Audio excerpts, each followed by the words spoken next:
આજે તો ડુમસ બીચ ઉપર મસરા બોલી દીધી બાકાજી કી. હેલો મિત્રો, તમારું બધાનું સ્વાગત છે મારા નવા મિની વ્લોગની અંદર. સૌથી પહેલા સવારમાં પહોંચી ગયો મહાદેવના દર્શન કરવા. દર્શન કરીને આવતો તો લાગતો તો તડકો, પછી તો હું મફતની હવા ખાવા પહોંચી ગયો. હું સલૂને જઈને ખાઈ લીધી એસીની મફતની હવા. પછી તો હું મિત્રો સાથે ડુમસ ફરવા જવાનો બની ગયો પ્રોગ્રામ ને નીકળી ગયા બધા ડુમસ ફરવા. मतलब वो अलग ही लेवल का बंदा था. क्या हो रहा है? તા તો પોગી જાય ડુમસ જઈને જોયું તો નકરા મસરા હો પાણીમાં. પછી તો ત્યાંથી ભાઈગાથી નીકળ્યા નવા ડુમસ જવાના રસ્તામાં દેખાણો મોરલો. ડુમસ પોગી ગયા ને દેખાઈ ગયો વાંદરો. रोम रोम भाइयों.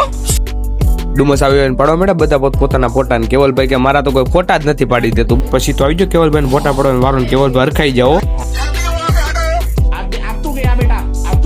પછી તો ડુમસ થી નીકળી ગયા ઘેરે જવા. અને ઘેરે જતા હતા ને હવે બધા રસ્તામાં બનીને ખૂબ પ્લાન કે હવે જવું છે હોટલમાં.